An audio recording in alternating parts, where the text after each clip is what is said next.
Nalazimo se u kampu Olanda, to je nekako kao hacijenda.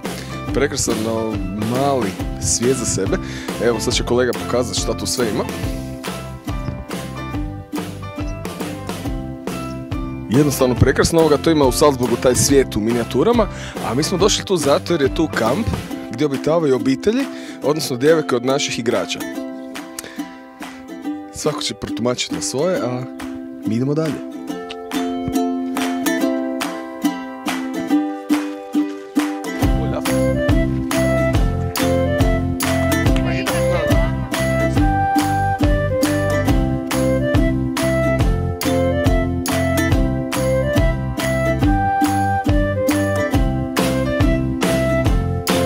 Tu je Olaf, šef ovoga objekta i govori da mu je puno drago da su familije naših nogometaša tu i da su oni spremni uvijek u nas ugostiti i u svakom slučaju nas obožavaju.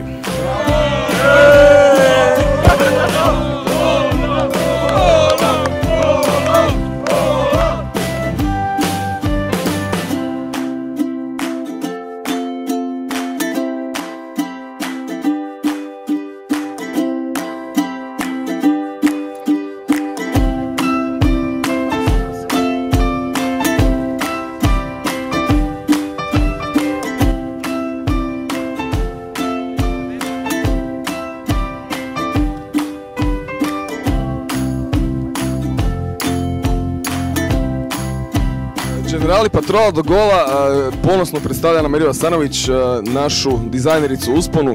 Otkud vi ovdje? Pa evo, pratimo naše nogometaše. Koliko? Tjedan, dva, tri? Sve. Sve? Sve. Znači mjesec dana do Kijeva, tu ste, do kraja? Pa naravno, pa moramo uvijek biti uz njih. Ide se na utakmicu? Naravno. Da? Ajme. Viš da nemam glasa, se oporavljam. Glas je precijenjen. Šta kažeš na ovaj tu, gdje smo mi došli? Mi smo slučajno sad tu uletili, ovo je neka hacijenda, ovo je iz snova, ovo Meksikanci nemaju. Definitivno oni nemaju, ma ovdje je baš super, lipo je. U biti imam osjećaj kada smo na vikendu negdje roštiljamo, kao igramo se i tako, super. Produžen vikend od 4 tjedna, svi bi htjeli tako. Nekakva specijalna caka, neki detalj koji ti se svidio, kojeg nisi vidjela još do sad u Hrvatskoj ili negdje na putovanjima, jer ovo, evo recimo meni se sviđa ona vatra tamo koja ne znam zašto gori, ima 3 metra i ovo jezero, ali mislim da nema logora. A ovo jezero je li kupko ili? Ajme, bila sam kraj njega, se ne bi tamo kupala, nema šanse. Znači, rećemo samo da je prekrasno iz daleka. Nema mora do mora. To. Prognoza, Italija, nešto? Ili ćemo... Dobit ćemo. Znači, Anamarija je rekla da dobijamo, njezin tata je dobijao Turke, Japance, sve žive, prema tome idemo dalje, vidimo se na utakmici. Hvala puno još jedan put. Vidimo se, hvala. Hvala.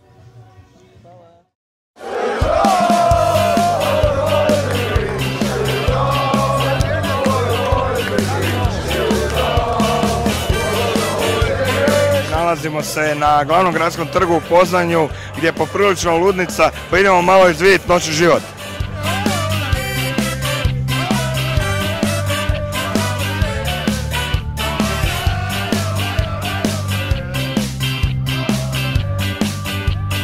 Did you prepare for this crazy nightlife that is happening now during the Euro? I think it's really great because everybody are so crazy and so cheerful, so it's really great also for our town, but also for clubs and people who work here. Okay, but so how do you handle all those crazy Irish? Sometimes it's really hard because they're doing so crazy thing and jumping all the time, and they're sometimes too cheerful, like for us. But we're okay. Okay, so but what about Croatians? Are you happy with them? Yeah. With us? They won. You won last night, so that was also so cheerful. Your flags were everywhere. That's great.